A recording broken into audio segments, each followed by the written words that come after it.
The market at Redstone Crossing was louder than usual that morning. Horses snorting, traders shouting prices, dust rising in golden clouds beneath the burning Arizona sun. Cowboys, miners, soldiers, drifters, gamblers, all flowed through the open bazaar like a restless river. But Jacob Rourke, a quiet rancher known for his honesty and a stubborn streak of kindness, had come only to buy into supplies. He never imagined his life would change the moment he heard chains rattle. At the far end of the market, guarded by two rough men, stood a group of captured Apache. Most hid their faces. But one woman stood tall, her wrists bound but her spirit unbroken. Her long braided hair glowed like obsidian. Her eyes were deep, fierce, sharp enough to pierce through the entire crowd. When she spotted Jacob, her breath caught. Jacob froze too, confused by the intensity in her gaze. As if she recognized him, the auctioneer banged his stick. "Next, the Apache girl, strong, young, and obedient." The men in the crowd laughed. Some whispered things that made Jacob's stomach twist. But the woman, she didn't look at the crowd.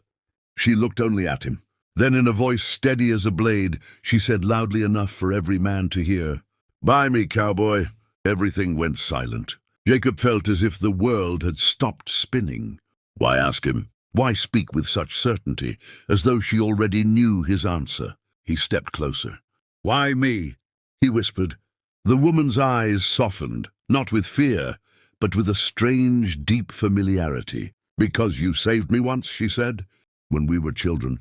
I remember the creek. You healed my wounded foot. I never forgot." Jacob's heart struck like a hammer.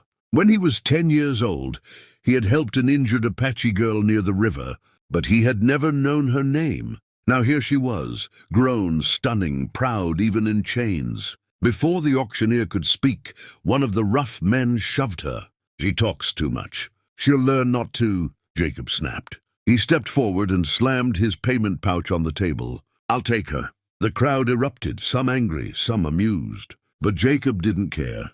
He removed his hat, walked straight to her, and without hesitation unlocked her chains. "You're free," he said quietly. But she didn't move away. Instead, she stepped closer, her voice trembling for the first time. "Freedom is not a place," she said. "It is a person, and I choose to walk with mine." Jacob swallowed hard. "What's your name?" She lifted her chin. "Tala," he nodded.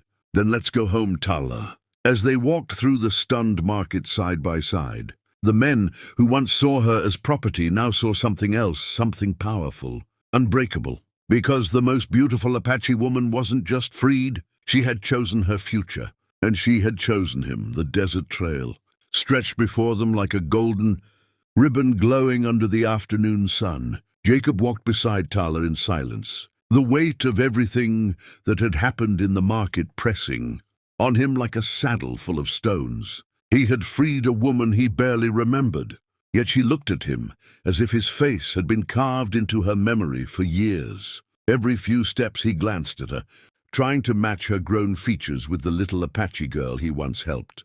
And every time she caught his gaze, she held it without fear. The more Jacob watched her walk, the more he understood something quietly powerful. This was not the timid behavior of someone who had just escaped slavery. Tala walked like a warrior who had been temporarily caged, never broken. They approached the river that cut through the valley, the same river from Jacob's memories. He remembered the day vividly now, the sound of distant thunder, the coppery smell of monsoon rain, and a tiny girl sitting on a rock crying softly while blood dripped down her foot. He had been a kid, reckless, curious, and when he saw her pain, he had run to help without hesitation. She didn't speak English then, but she had watched him with those same fierce eyes. Tala stopped at the water's edge and looked across the flowing current, her breath trembling as if she were standing in two timelines at once. "This river remembers," she murmured. Jacob raised an eyebrow. "The river?" She nodded, touching the surface with her fingertips. "It remembers all who come to it, and it remembers you, cowboy." He felt a strange warmth in his chest. "I didn't know you remembered me." "I remembered everything," she said softly. "Your voice, your kindness, the way you tore your own shirt to wrap my foot." She turned to him, her eyes brightening. No white man had ever helped an Apache child. No one. Jacob shifted awkwardly, not used to such intense praise. Anyone would have helped. No, she said firmly, stepping closer. Anyone could have, but only you did. The breeze rustled the willow branches above them. Jacob noticed the faint scars on her wrist marks from the chains she had worn. His jaw tightened in anger, but Tala saw his expression and touched his arm gently. "Do not carry my scars as your burden, Jacob Rourke," she said. "I survived. My spirit remains stronger than the men who tried to break it." Jacob looked down at her hand on his arm, small, warm, filled with a strange peace. "I didn't buy you," he said quietly. "I only bought your freedom." But Tala shook her head with a small smile. "Freedom is something I already carried in my heart. You bought me time, to find the one who once chose kindness." He swallowed hard. "Tala, I don't know why fate brought you back to me, Mark." Her voice grew softer, deeper. "Because I asked the spirits to guide me to the one man I trusted. When soldiers raided our camp, when we were separated, when I was taken to the market, I kept repeating your name." She looked at him earnestly. "Jacob, Jacob, Jacob," like a prayer. Something inside him cracked open, something he had sealed away for years. He never saw himself as anyone's protector, yet here she was, describing him as exactly that.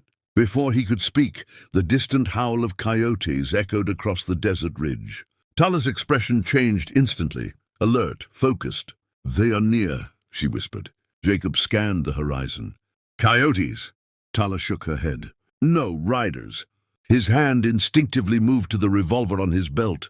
"Are they after you?" She nodded once. "The men who captured me will not let their lost prophet go easily." Jacob's muscles tensed. "Then we can't waste time. We need to reach my ranch before nightfall." Tala stepped beside him, lifting her chin with confidence. "I will walk with you. But know this, Cowboy, those men do not fear the law. They will chase us until they decide to stop." Jacob exhaled sharply. "Let them come. They'll find I'm not easy to push around." Tala's lips curved into a small, approving smile. "Good, because neither am I." They continued their journey, the sky turning a softer shade of violet as dusk descended. A sense of danger hung behind them like a shadow, yet neither turned back. For the first time since the market, Jacob realized something profound. He wasn't just protecting Tala. He was standing beside someone who could protect herself, and maybe even him. As the sun sank behind the mountains, Tala looked at Jacob with a quiet certainty and said, "Our story did not begin today, Jacob. It began when we were children. Today, it simply returned to us." And with that, they walked into the growing night, two souls connected not by chains or fate, but by a memory strong enough to change the path of their future.